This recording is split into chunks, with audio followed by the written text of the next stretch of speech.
What's up, everybody? Welcome into another edition of Crush City Territory. I'm Chandler Rome, along with Tyler Stafford and Josh Reddick, all in different parts of the country, celebrating the All-Star break the only way we know how, with vacation and travel and fun times. Josh, as someone that is training for a home run derby, I'm wondering what you thought of the end of the All-Star game with the swing off and the three swings to determine who won the Midsummer Classic. I love it. Really? One of the few things they got right in that All-Star game. Second being them letting them wear their jerseys again. Yep. Love the fact that they get to wear their jerseys again. Horrible decision by Aaron Boone. You had all that roster power, and that's what you go with. No offense to those guys, but my goodness, you had Aaron Judge over there on the bench. What are we doing? He was not on the bench anymore. That dude was on a flight somewhere at that point. He was not. He was not in the dugout. Schwarber was fun to watch. That was, you talk about clutch. That was pretty cool. Yeah, that ripped. Who didn't like that? Is that a hot take? That was so cool. No, that was awesome. Fantastic. I think for those that don't know, basically, to address Josh's question of why the guys that did the home run derby did it, if you start the All-Star game, you're only really under mandate to be there for like the 2 innings you play, and then the guys leave. Like, as a media member covering the All-Star game, it's pretty hilarious. Like, once like the 3rd inning rolls around, you start to get announcements in the press box of Aaron Judge is available in the American League clubhouse. Shohei Ohtani is available in the National League clubhouse. So, like, as media members, we go down like in the 5th inning of the All-Star game, interview the starters that just left, and we're interviewing them like as they are walking to the a bus, an Uber, a private jet that they have waiting for them. Like, these guys do not stick around for the whole game. And see, I didn't know that. I've never been to an All-Star game. Never knew that. So that's news to yours truly. But it makes sense. They get out there as early as they can to get their 1.5 day of their All-Star break that they can relax. So makes sense, but never knew that. So thanks for filling that one in. Yeah, it's very much like a spring training game, Josh. Like an early spring training game. Like, you get your 4 innings in and then you get the hell out of there. So basically, like Joe Espada, we were actually having a discussion with him before the break about this very thing, because Joe was the bench coach for Dusty on the American League All-Star staff. Like, the first year they had this as the tiebreaker. So Joe had to like prepare guys like, look, if this goes to extra innings, like, I need you in a home run derby. And he only went to the guys that were playing the back half of the game. Like, you don't go to the start, like Aaron Judge, no. Like Shohei Ohtani, no. Like, maybe if they paid them a little more money, sure. But no, they're not doing that for free. So, but it was still like, even the participants notwithstanding, like, you could have put 3 randos in an MLB jersey. Like, that was really cool to watch. Like, it was really cool to see how that unfolded. Yeah, it was awesome. Also, I know during normal games, people get real fussy about the players wearing the microphones and stuff. That ruled. I love when the pitchers do it. I mean, Kershaw was great. Calling out each pitch before he threw it. What was it? 2 years ago, when was it Nestor Cortez and whoever the Yankees catcher was, but they were both like connected and were just like calling pitches to each other. It's so fun. It's great. I love that. It didn't work as well this time, but they had Scooble and Cal Raleigh mic'd up in the 1st inning together. And like Cal was trying to say some stuff. Scooble was so locked in. Like, I don't think he was. That's the thing. You have to get these guys like to be open to it and like really embrace it. And Kershaw obviously did. I know there's a lot of people that don't love. Players being mic'd up in games and interviews in games and stuff. But I'm also here to tell you, like, they get $15,000 every time they put a microphone on. So this thought, me too. Every time I log in, I get $15,000. This thought that MLB forces it, and they force it on. Like, no. They ask, and the players get compensated very handsomely for wearing a microphone in regular season games and in the All-Star game. Before we get to the Astros and the second half, I want to tell you guys about a giveaway we have going on with with Chat BCC. You can get in our Chat BCC group chat and you can play a trivia game. So if you think you know ball, prove it at our trivia game with a shot at winning an authentic MLB jersey of your choice, which is worth up to $400. Here's how you can enter. You sign up at foulterritory.chat. Play the trivia, crush it, and you might win. We're picking one winner from the top 10 scores at random. The deadline is July 20th at 11:59 Eastern time. So get on that if you want to try to win an MLB jersey. Guys, as far as the Astros go, it seems like we kind of left you guys before the first half ended. We gave you a great Jeff Luhnow interview and then kind of ghosted you guys for 5 days. So we hope you enjoyed the Jeff Luhnow interview. We've gotten a lot of nice feedback about it, both inside the baseball world and outside. So thanks again to Jeff for coming on. I thought it went really well. But while everyone was talking about that, the Astros had a pretty brutal homestand to end the first half. They went 1-5, got swept by the Guardians, lost 2 of 3 to the Rangers, and the one game they won against the Rangers, it took a lot. It took a lot for them to pull that one out. Guys, did you just see this as a bad week for a team that had stacked a lot of good weeks together? Was this just one bad week, or was this maybe a sign of more longer term issues, some things that this team will have to overcome? My hot take is it's hard to be 20 games above 500 with the Sugarland Space Cowboys roster. It's just going to happen. The big concern obviously is the 200 Brown starts not being where you'd like them to be, but aside from that, like, look, half the team it should be playing for the Space Cowboys. That's what's going to happen sometimes. You have good weeks, you have bad weeks. I mean, if we had said before the season that the Astros are going to stumble their way to being 16 games above 500 at the All-Star break, I think everybody would have taken that. Like I said, the big concern is, all right, let's make sure Hunter Brown can kind of get back on track. I'm willing to throw out the 2 Josh Hader Crawford box special home runs. That happens sometimes. Yep. But aside from that, like, look at the roster. There's not a whole lot there. And so if you can make it to the All-Star break 16 games up, I think you got to take it. I look at it as you had a bad week. This team was probably the most in need of the All-Star break out of anybody in baseball, just considering what they've went through. So I think the boys may have saw that little light at the end of the tunnel for that All-Star break that absolutely needed it, and then really wanted that escape to get away from the game of baseball. So I think that's all it was. Hunter Brown maybe getting – who knows, a little tired, a little anxious from the All-Star game coming up. But who knows? He gives him a little more rest to kind of hang out. And, no Astro played in the All-Star game, so they all got their rest anyway. And everybody should have a nice little vacation to come back from and get back up on the front of that train and keep going and hopefully put this little week behind them. Yeah, let's talk about Hunter Brown. They got Hader up, didn't they? Didn't in the All-Star game? Wasn't he like warming in the ninth? He did warm, and then they started the swing off. So Josh Hader did not need to pitch in a home run derby swing off. No.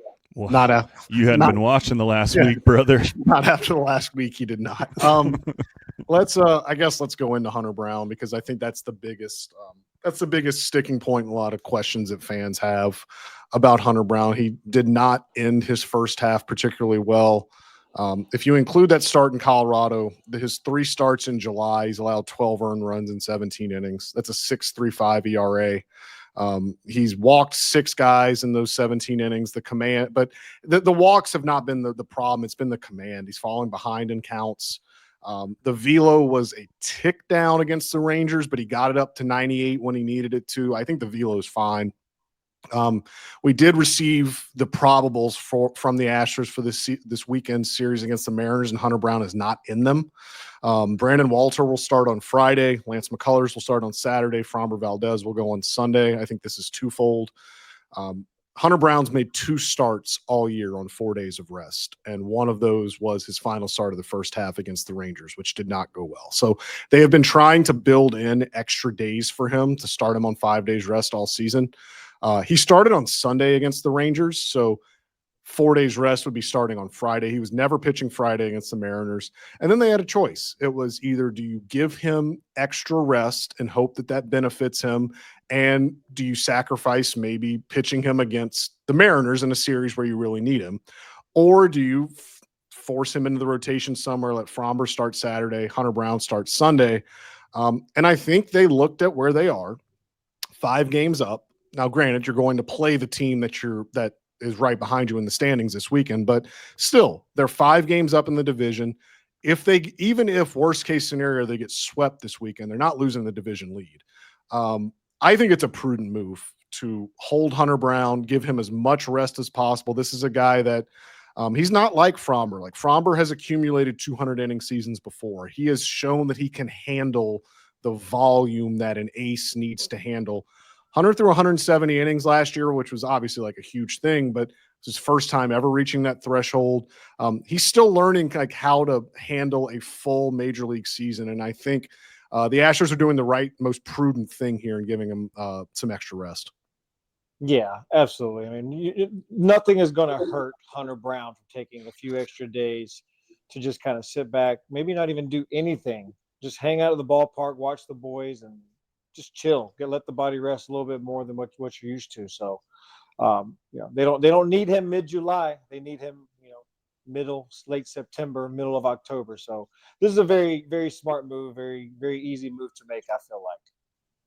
Yeah, and like you said, the stuff wasn't, it's not like you look at it and go like something drastic changed other than the fastball command. The fastball command just was not there anymore. The past couple of starts, I mean, there were times where, the ball was a foot off the plate on a 4-seam fastball that you're not used to seeing. So hopefully it's just a fatigue thing and a, mechanical adjustment that you can make somewhere. I don't know if you've heard, but he pitches a lot like Justin Verlander, so perhaps he needs to just watch some video there and figure that out. But I mean, look, his stuff is so good that if he can throw his fastball anywhere near the zone, he's going to be fine. And he just wasn't the last 2 starts, and he really struggled. And so that seems like a thing that is fixable. That's not something that you look at as like a long-term concern. I'm pretty confident that he will be able to locate a fastball in the near future. I don't want to pull an Earl Hershiser here and open old wounds, but after Hunter pitched against the Guardians, that was his worst start of the year. Gave up 6 earned runs in 6 innings, only struck out 3 guys. After that start, I don't want to put words in Hunter's mouth. I don't remember the verbatim what he said, but he seemed to indicate that they were all over everything, that it didn't matter how he executed. It didn't matter what pitch he threw.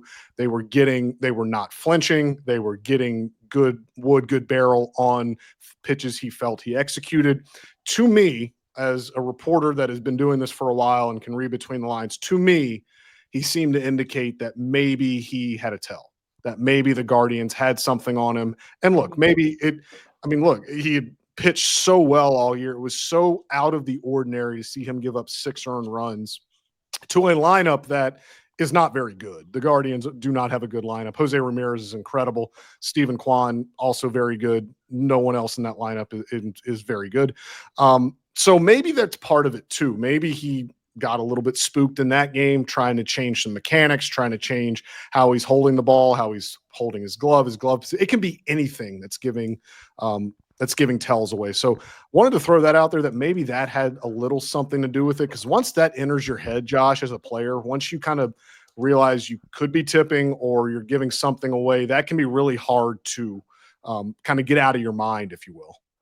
Yeah, I mean, who knows? I mean, everybody's always going to have something eventually that they give away where they're going to throw. Maybe not. We'll never know if they had it or not. But that's also a different team. That's a lineup that's scrappy that you don't see around baseball hardly at all anymore. So, but yeah, I mean, there's not a good lineup, but there's still a very different lineup when they're trying to just battle and fight you off. And you watch one Steven Kwan at bat, and it's 9 pitches of just spoiling 3 or 4 good ones to foul off, and then he ends up hitting the rocket. So, there's that, but there's one way. And you get a guy at second base, you could have figured out, how he's gripping the ball, where his elbow's at, where his shoulders are. There's always something that could always kind of give away what you're going to throw.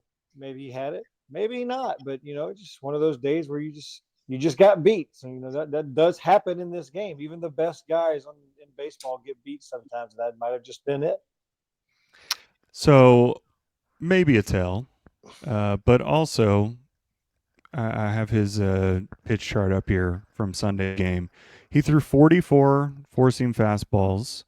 Would you guys like to take a guess at how many were in the bottom third of the strike zone, which is where I would assume. Yep. How many pitches in the bottom third of the strike zone, or how many four-seam fastballs do you think Hunter Brown threw out of 44? 6. Well, he likes to elevate, so yeah, I'd probably say about 5 or 6. Yeah, 3. And then the elevated ones, he threw 1, 2, 3, 4, 5, 6, 7, 8, 9, 10, 14 above the zone. So even when he was elevating, he wasn't in the zone. I mean, look, you can have a tell that I believe that. When you're not locating your fastball, you're just not going to be as effective, So I think that's more of a concern. Again, it could have been other factors as well, but watching those last 2 starts, I think it was pretty clear he just didn't know where that fastball was going, and his secondary stuff plays off of people having to swing because they think it's going to be a fastball in the zone, and when you can just lay off stuff and wait for a meatball, that's what they did. And if you can't locate the fastball, you're going to look off speed anyway. So that could have been an explanation why they were over everything else. Yep. It should be noted too that he threw a 4-seamer like 3 balls above the strike zone, and Adolis Garcia still hit it off the facade in left field. So there's just some days where you just don't have it. There's some days where there's like a guy's got your number, and Adolis Garcia seems to have the Astros number, like no matter who pitches. It's literally the only team he's good against too. Right. Like, the only team he's ever good against is this team. Yeah, go watch that homer off Hunter Brown. Like that fastball was like 3 balls. No thanks. That was a neck ball. It was almost a neck ball. Yeah, and he hit it out. Like, just some days you got to tip, as much as you don't want to. You got to tip your cap to. Josh, were you on the team when Gaddis hit that home run in Oakland? That was like above his helmet. I think that was before my time. Okay, there was one I have seen the footage of it. He like tomahawk chops a fastball that I literally think. Because he kind of bent down. Center field, right? Yeah. That's what it reminded me. I watched that. It was in the 9th inning off Tyler Clippard. I was watching that. I was in right field going, yay. Yeah, that ball was. I mean, again, sometimes that happens, and it's tough to throw it over Adolis Garcia's head. That dude's got a noggin, so I mean, it's got to get up there to get over his head. Sure does. As long as it got over his head and not onto his head, because I don't want to have to deal with that. I don't want to have to work. No. One thing Hunter Brown did get to do after his start against the Rangers, him, Josh Hader, and Jeremy Pena did go to Atlanta, even though none of them participated in the game. But looking and seeing kind of how the red carpet went and how all the interviews went, it was good for Jeremy Pena and Hunter Brown to get to experience that. Josh Hader, this is his 6th time there, and obviously they're all special, but Josh had been there before. To see Hunter and Pena get that sort of treatment, to get in the spotlight, you saw a lot of, national maybe brands talking to them, putting them out there. That was cool. It was cool to see them kind of get to relax and get to have the fruits of their labor, kind of a reward. You get to go to Atlanta and mingle around, be with the best of the best, even though you didn't get to play. But one guy that didn't get to go to Atlanta that was picked, but unfortunately had to deal with a family matter that prevented him from going to Atlanta was Isaac Paredes. And Isaac Paredes is going to be the focus of our DraftKings player spotlight.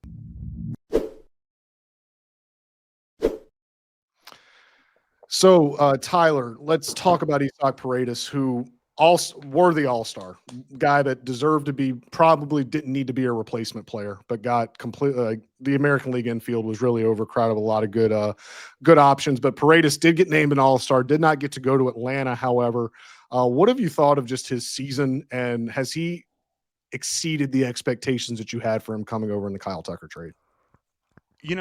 I mean, obviously, I think everyone would agree that he's exceeded. We've talked a lot about how the defense has been a lot better than people would have expected. But to me, he takes the Uncle Mike Memorial Good at Bat Award, where it's just, I don't care who's pitching, what the situation is, that dude is going to go up there and make you work. Like he takes some professional at bats. Looking at his Statcast page right now, it's shocking to me how low his like actual swing stats are for how good of a hitter he is. His bat speed is the 11th percentile.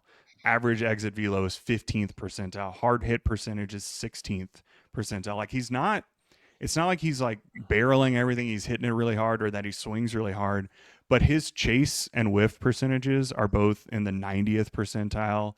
He walks more than just about anybody. He strikes out less than just about anybody. He just seems like a guy that's going to come up, take really, really good at bats, and, put the bat on the ball, and it's going to go somewhere to left field, I would imagine. But I mean, or he's just left field. Yeah, exactly. They need to put like a section in the third deck of Dyken Park, like in the foul territory of just They the need east side. They need the like net that goes diagonally down to hang over all of left field before he hurts somebody. Yeah, he just hits 400-foot bombs to the 430 section or whatever that is up there. But I mean, he's been a great hitter. So looking at the game tomorrow, we're recording a day early, so the numbers aren't up quite yet. But I'm just going to go ahead and say whatever his over for total bases is, I'm going to go ahead and take that one. You can also do they have one that's like walks plus hits. I just feel like you pencil him in for a walk and a hit every game. Like that just feels like the type of hitter that he is. He was able to rest over the break. You can come back locked in.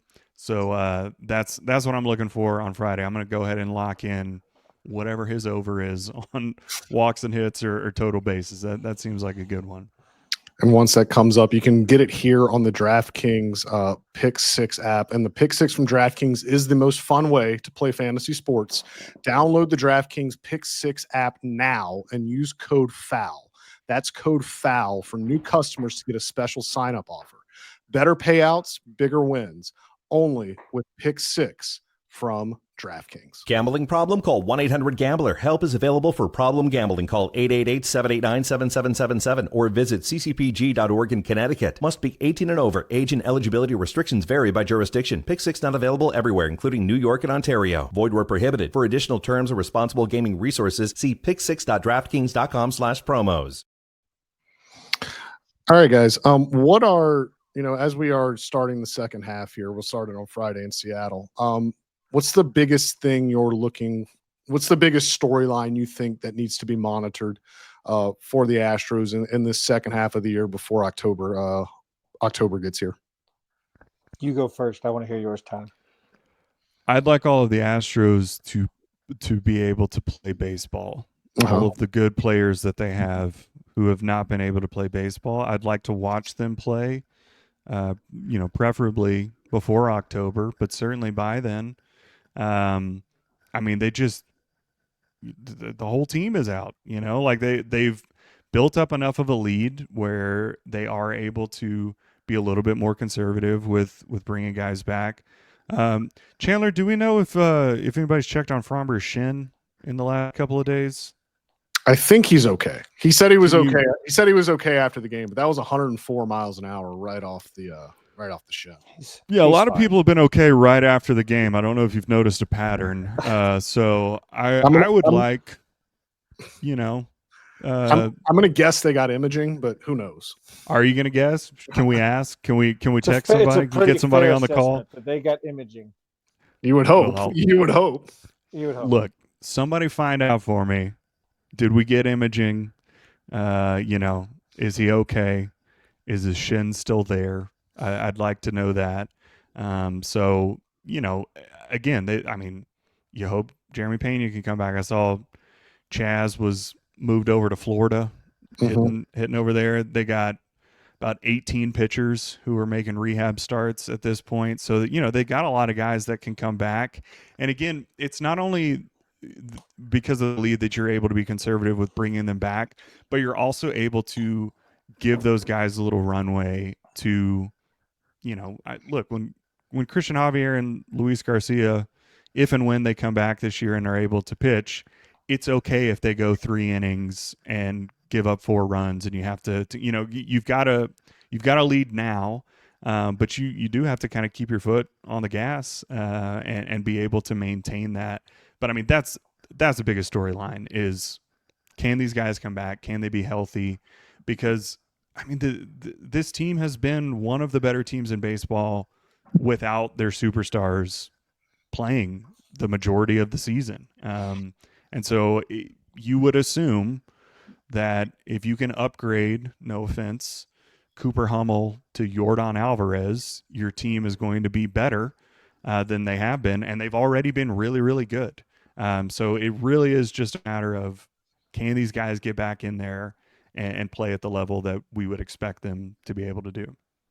As much as I love everybody getting back, you only mentioned him once. Yordan Alvarez getting back 100% healthy fixes everything. You've already got elite pitching. Obviously, when those guys come back, it's going to make you that much better. No joke there. But when you bring Yordan Alvarez, you shift everything else into power when it needs to be in power. He makes the lineup easier. He makes it easier on the pitching staff, takes the numbers with these runners in scoring position numbers. He helps those through the roof. I think he just improves everything around you just by one person doing that, as opposed to needing a Garcia or a Javier or an Arrighetti to come back and hopefully carry you where you need them to carry you. Whereas when you get Yordan back, you know what you're going to get. He's going to be in the middle of your lineup. He's going to drive in runs, and that entail is going to help out your pitching staff, front, back end, middle, everything else.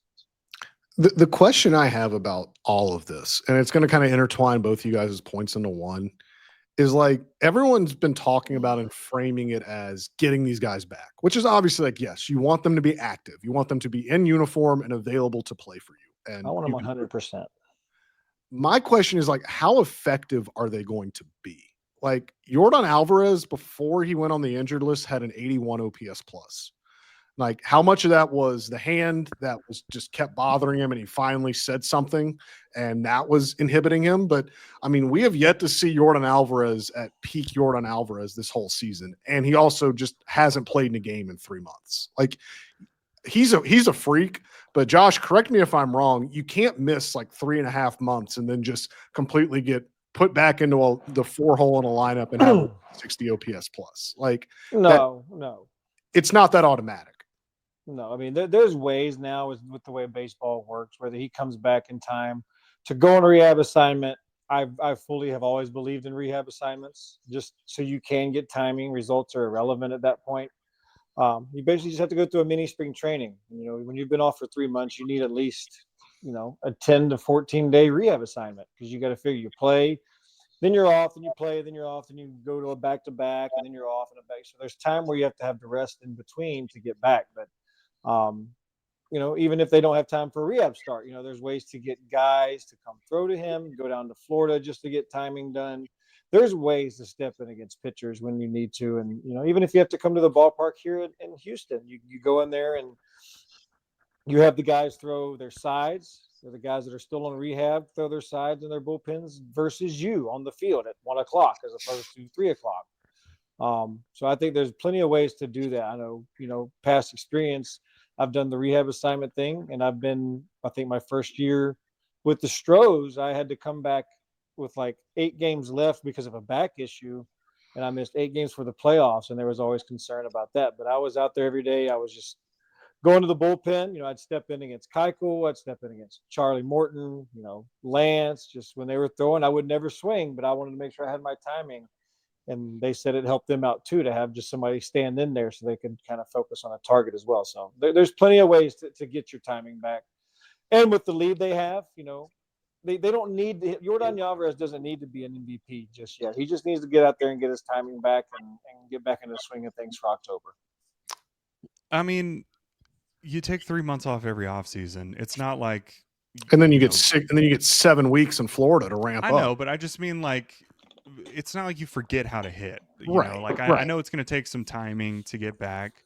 I mean, the Astros do have the luxury; they could fill the whole simulated game with all of their injured pitchers and hitters They ready to could. come back. They should sell tickets. I'll come out and watch 8 guys take BP off of all these pitchers coming back. Yeah. I'm fine doing that. But you're right. I mean, Jordan, obviously, in the 29 games that he played before, not only was not Jordan, but was just not good. Do you know that Zach DeZenzo has more extra base hits this year than Jordan? He's Oh, yeah. also injured. Yeah, well, I just assume at this point, they're whoever it is Jordan's injured. also very capable of taking 30 games straight, hitting 370 with Yes, 18 right. pumps as well. Let's not forget what he's, his track record. That's helps my back point. him up a lot too. Like track record helps out a lot, just like you would anybody else. So that's I'm that's way more confident in having him come back than relying on somebody who may or may not be good for me. and you know what? I need 3 weeks of that in October. Yeah. I need you to get hot by then, and be scary in October, because like you said, even if he's not performing and he wasn't at the beginning of the season, but the whole lineup revolves around him. You're constantly thinking, well, we got to pitch this guy because we don't want to walk him, and then allow Jordan to come up later with runners on or things like you do manage a Pitchers game differently are still just gonna because. worry. Yeah.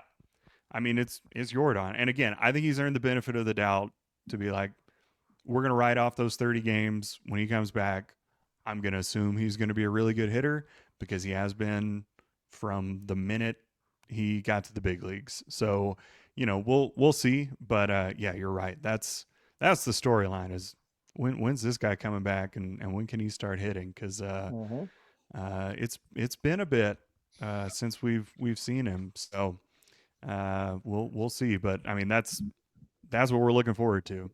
In all honesty, like Jordan's not the one I'm worried about or anyone should really be worried about as far as efficacy comes. I'm just talking about like it's going to take, like once he is activated, it's probably going to take him a little bit to really get his stride. Where you really should be, I think, a little bit concerned is where these pitchers stand, because it's a way more tedious game when you're talking about pitchers that are coming off of elbow surgery, that in JP France's case, coming off shoulder surgery.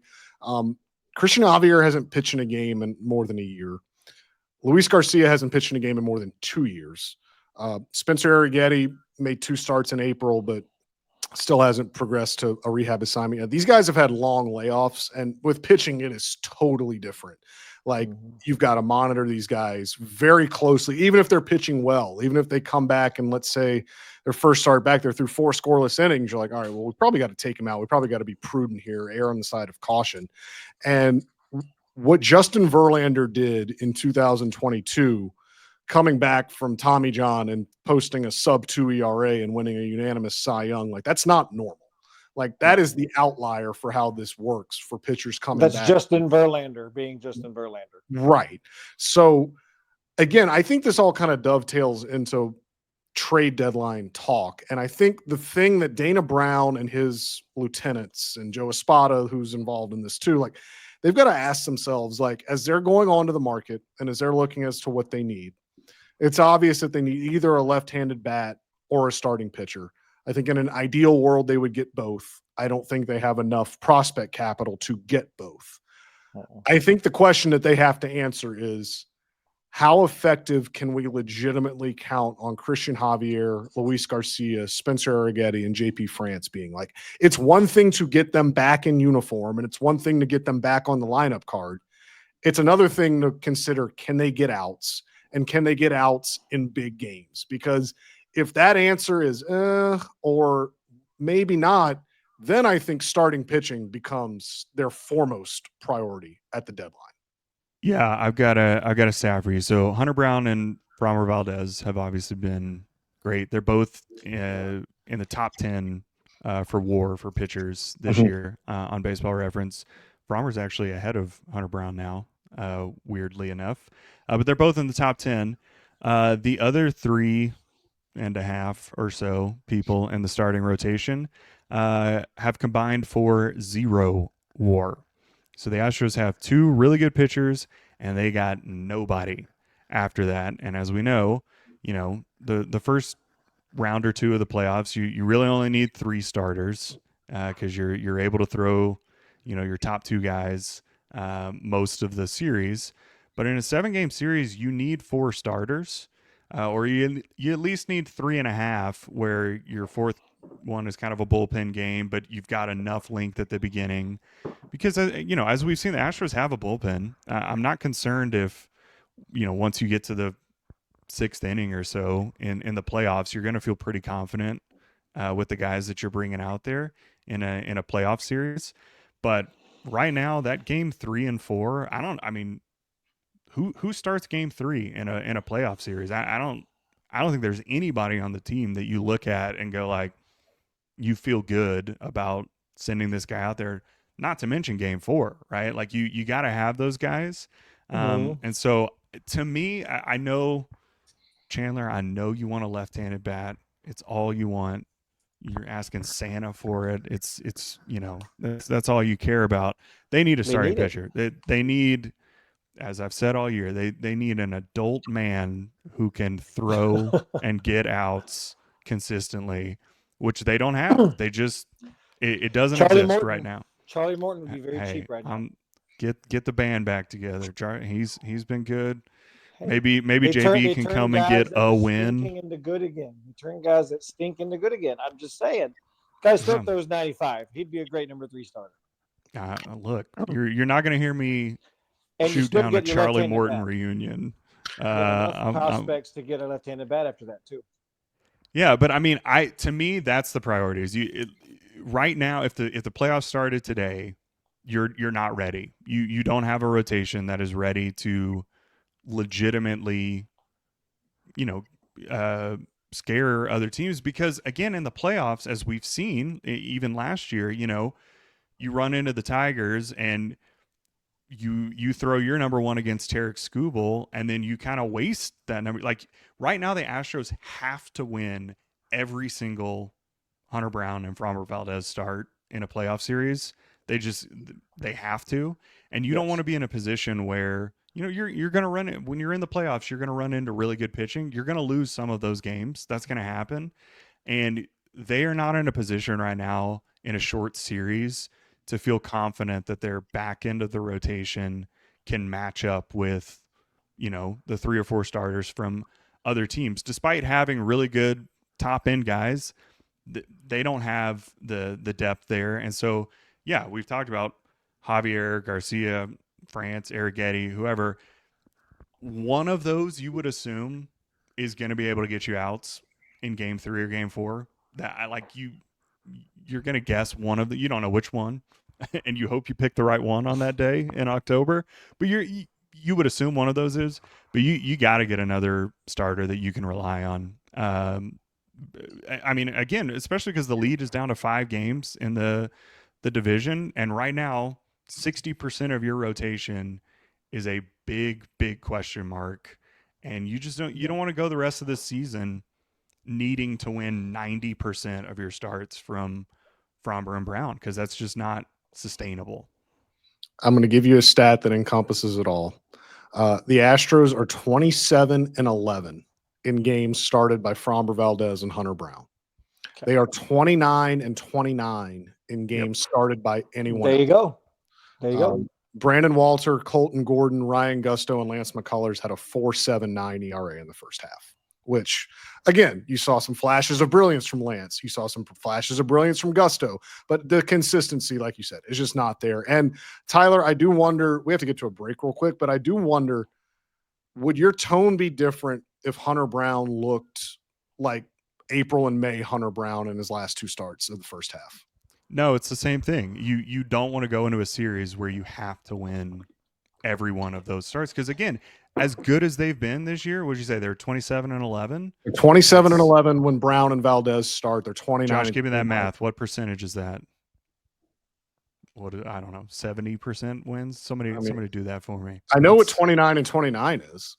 Okay, I got that one. That's $500. Okay, I got that one. I don't know. I can't do math. 70. Okay, I only know Steiner. Listen, 20. So we're going to do this again. I was a teacher. Let me show everyone. It is over 6.4. Is over equals X over 100. Good news, guys. It's 69%. Nice. So yes, I guess 70. That's pretty good off the top. But You would have lost again, in the Price is Right, though. well, Overbid. that's okay. In fact, but my again, wife was on that show. ooh, What was she? That's for another day. Yep. okay, we'll get to that. I want to Maybe talk about today. spinning the wheel at some point. Anyway, even at their best, which they have been, 70%. They can't even rely on that in the playoffs, because again, you're going to be against another team's 1 and 2 starters.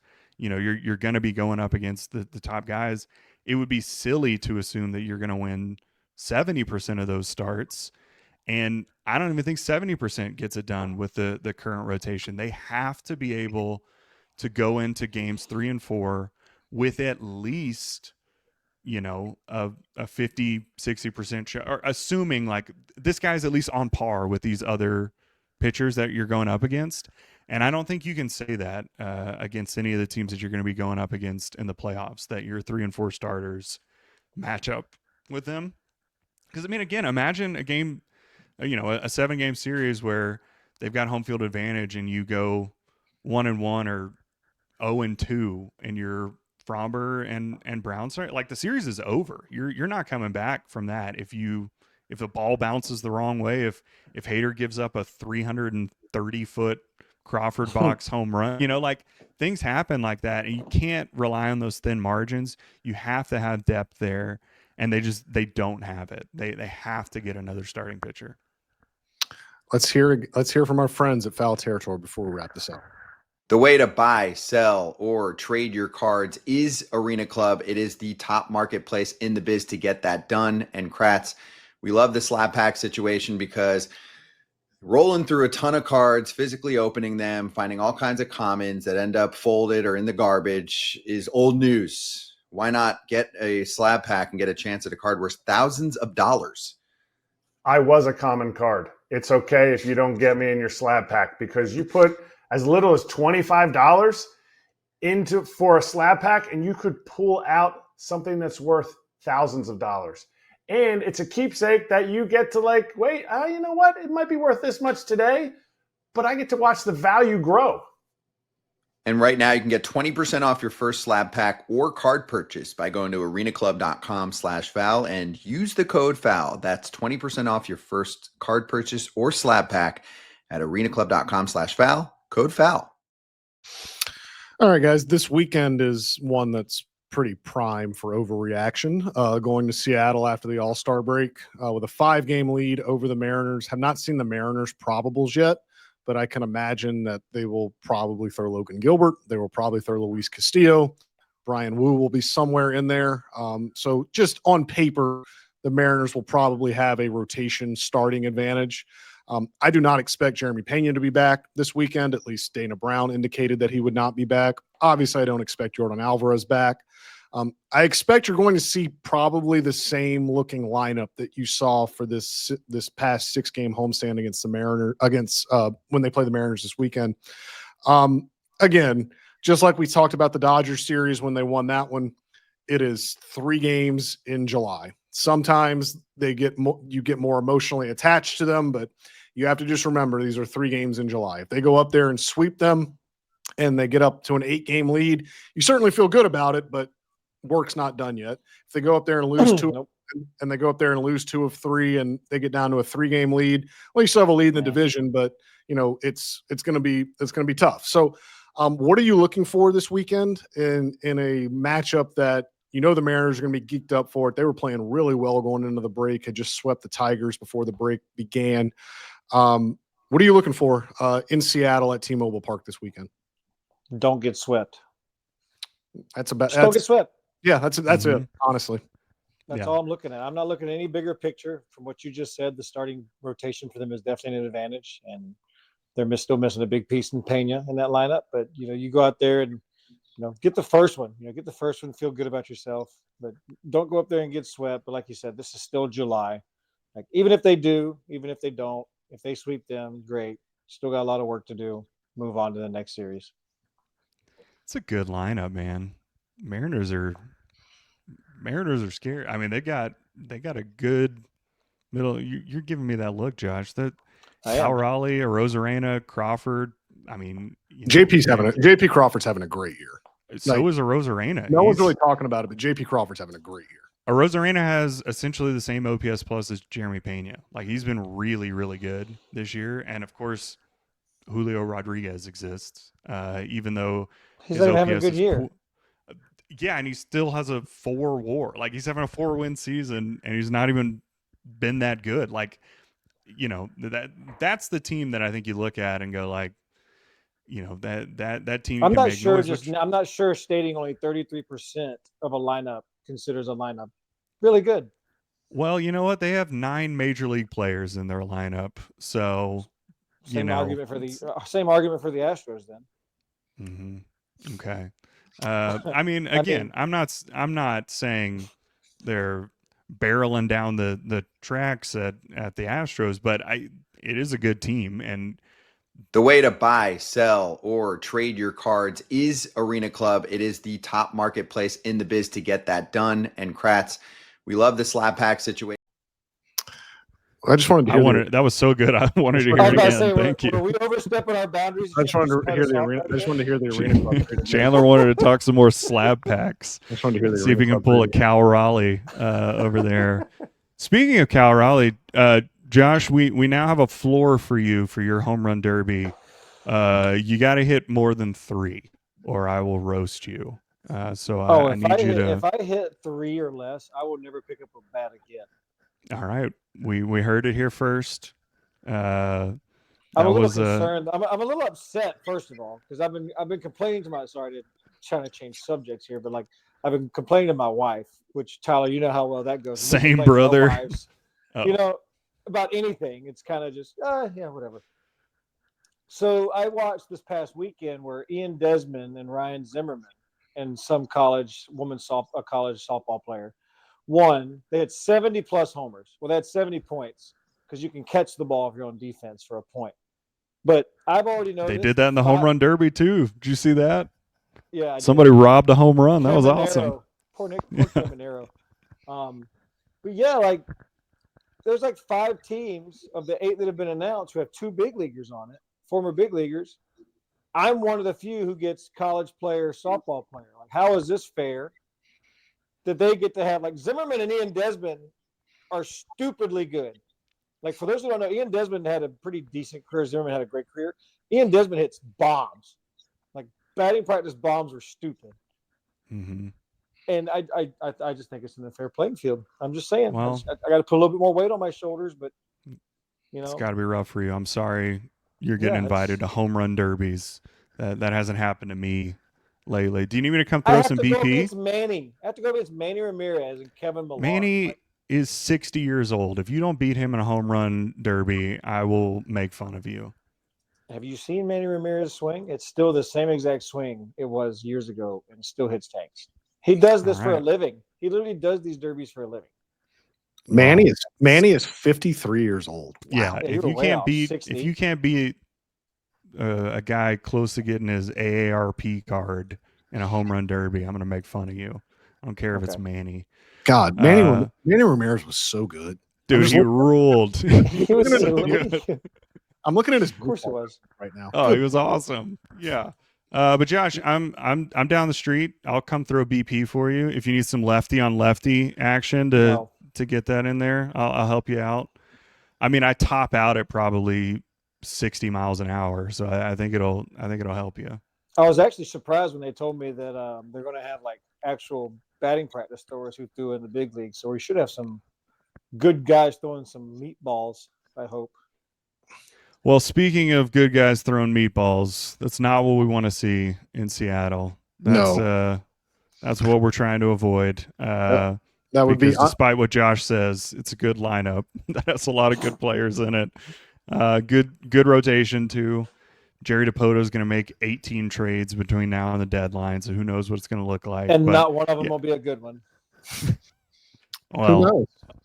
All right, there we go. keep people off base for Cal Raleigh. Hope that Cal Raleigh, if you're the Astros, you have to hope that Cal Raleigh exhausts himself in the home run derby and the entire all-star festivities afterward. But yeah, I mean, look, they're formidable. And look, I'll even say this, like, the Rangers are probably too far gone. Like they probably started off way too deep. But like you look at that team, and like that team's not staying healthy either. If they like, imagine running out DeGrom, Evaldi, Jack Leiter's up to 100, Tyler Mahle when he gets back, like that team can pitch the hell out of That's a good lineup. That's a good lineup. That's the one you think is the good lineup? This is embarrassing. I mean, for you, Josh. on paper, if we're looking at a lineup on paper. Well, Semien finally got going. When they're healthy, like I mean, when they're two expensive guys, when Seager and Semien are going, like it's really hard. Like, and Semien finally has gotten going the last month, hit 2 absolute missiles at Dyken Park this weekend. But yeah, I mean, to me, like they were the team that I think is probably was built to win this division and challenge the Astros. But they got off to such a dreadful start that I'm not sure that they have enough time. But watching them this weekend, like that's the kind of thing, that's the team that should scare you, in my opinion. But again, Seattle has the 7th highest OPS, and the Rangers have the 25th highest OPS. In case you're wondering, I Tyler, definitely you probably thought the 2015 Oakland Athletics lineup was a good one. Well, you were in it. I was my favorite Oakland Athletics team. I think me, Stephen Vogt, and Semien had good years that year. That was it. Danny Valencia was too busy watching. Had a nice year that year. He did. He came in late. Yeah. He came in the later part and raked for us. But yeah, that's about it. I didn't see much of your team that year. I was watching Tyler White rip doubles in Corpus Christi for most of the year. So that was the year we played AL Player of the Week, Tyler White. That was the year we paid Billy Butler $11 million to be a DH for the next 3 years. I comped him to a Mets scout. I comped Tyler White to Billy Butler to a Mets scout, and he made fun of me. And then a month later, he came back and offered me a job scouting for the Mets. So I'll take it. But yeah, we'll see. We'll talk soon. We'll see this terrible lineup. I assume the Astros are going to shut him out. Josh doesn't think they can hit. Rangers are going to put up 30 against whoever they're playing. Now you're putting words in my mouth. Tyler, Josh, was it good to see the voter when you went to Dyke for Guardians great.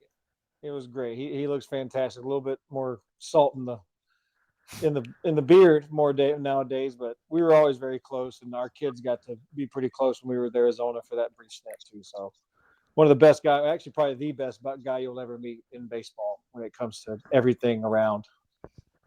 Yeah, he was basically he was like everyone's like first choice when you were talking about manager, a player that was going to be a manager when he was playing. He was everyone's first choice, and it's unsurprising to see that it's gone well so far because he's so relatable and such a good dude. But the Guardians are the least of the Astros' problems. They need to worry about the Mariners this weekend at T-Mobile Park, where they will bring a 5-game lead into Seattle and play 3 games against the Mariners, and then go see the D-backs after in Phoenix. And who knows, there could be some members of the Diamondbacks that could be Astros by the trade deadline. Who knows? That could be a fun tease to talk about in a couple days. Zach Gallen, Merrill Kelly, a Houston native. Merrill Kelly. Who knows?